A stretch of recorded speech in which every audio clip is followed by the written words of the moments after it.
Good morning. काय चाललं आहे बघा. आता माझी सकाळची तयारी चाललेली आहे.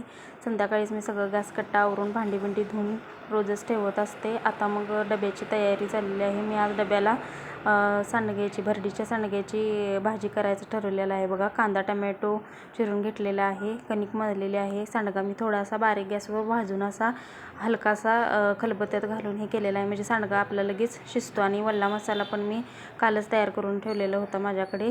लसूण, खोबरं, जिरं, कोथिंबीर असं आणि तेल टाकून मग त्यात जिरं, कांदा, टमॅटो टाकून असं एकसारखं भाजलेलं आहे बघा. आपल्या सांडग्याला कसं आधीच करताना चटणी आणि मीठ असतं, त्यामुळे आपण भाजीत करताना थोड्या कमी प्रमाणात चटणी आणि मीठ दोन्ही पण वापरायचं आहे बघा. असं मी एकसारखं सगळं परतून त्यात सांडगा, शेंगदाण्याचं कूट मी जरा टाकलेलं आहे आणि चटणी मीठ घालून अशा प्रकारे आमटी केलेली आहे. जास्त घट्ट पण नाही, जास्त पातळ पण नाही. गावाकडं कसं ह्या भाजीला पीठ पण लावतात घट्टसर येण्यासाठी, पण मी काय लावलं नाही. हे बघा, अशी आपली सांडग्याची भाजी तयार आहे. चपाती किंवा भाकरी बरोबर